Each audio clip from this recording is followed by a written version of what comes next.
Hi guys, so today we've got another lovely blue Jaguar XFR with its 5 litre thumping supercharged V8 engine, and we're going to recondition the supercharger snout.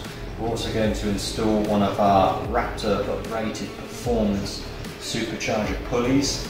We're also going to install one of our Wraptor Supercharger Charge air coolers. So let's get on with it.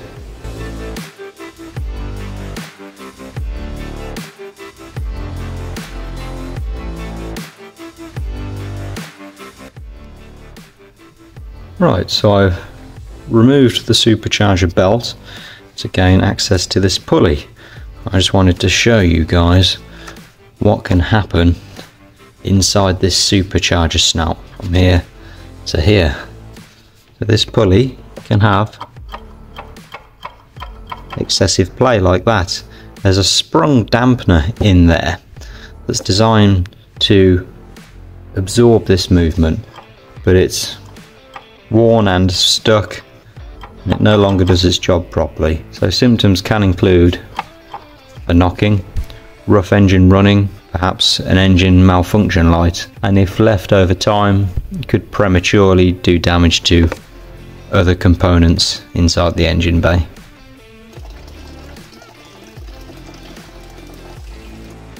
Now to access this, or to remove the snout to be able to recondition it, we've got to remove pretty much the whole supercharger bar a couple of pipes and wires at the back.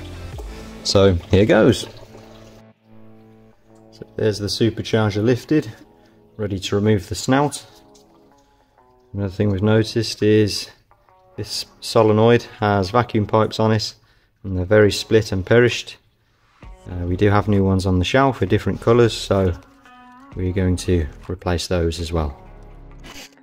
Okay, so just checking for play and the general condition of the bearings in the supercharger itself. The bearings at the rear here, they feel good. There's no play in them, which is great, because if they're gone you can't actually replace those bearings, so it's a scrap supercharger. Front bearings, there is a little bit of play in them, evidence of wear. Apparently you are allowed a tiny bit, but I have had them where there's no play. So just to make you aware of that little bit of play in the front bearings on the supercharger. Okay, so supercharger snout removed, and we're going to do a little refurbishment on it. So we've got our front and rear ball bearings to replace. We've got the coupler, sprung dampened coupler to replace, which is responsible for the nasty noise and all the play on this one. And then, as you can see, the shaft wears grooves in it, which can interfere with this coupling, so we've got a reconditioned shaft for it also. Okay guys, so we have our snout with reconditioning, and here we have our old and our new supercharger pulley. So the new one is a performance one from us at Wraptor. What makes it performance? Well, it's actually a slightly smaller diameter, okay? So it's like changing the gearing on your bicycle. If you move your chain down to one of the smaller sprockets at the back, the wheel spins faster.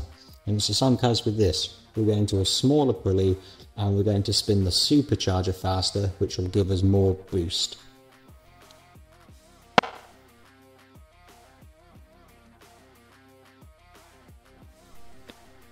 Here's our refurbished supercharger snout installed, along with performance Wraptor upper supercharger pulley. As you can see, there's no play in there now.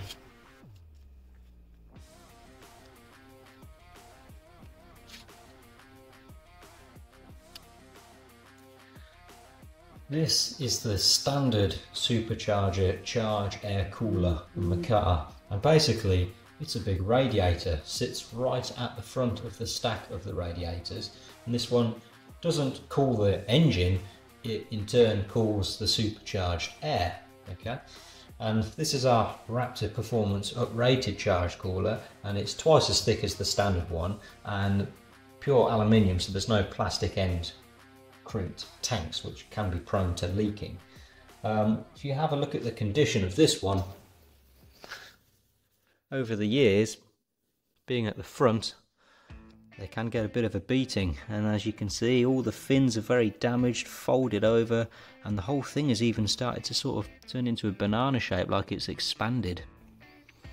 So what does this part actually do? How does it cool the supercharged air? As our supercharger is spinning, it's compressing air to force more air, and therefore oxygen, into the engine. However, when we compress a gas like air, not only does the pressure increase, but so does the temperature. As we're squeezing it, the temperature's rising. So we try and offset this by cooling it. Now in here are two smaller radiators. As cooled fluid goes through them and the air passes through these little radiators, it gets cooled. And cooled air is more oxygen rich, it is more dense. We've got a water pump, and it pumps the water through these radiators, both sides, it's those little pipes there, and then through our charge cooler at the front. So this is responsible for cooling the water.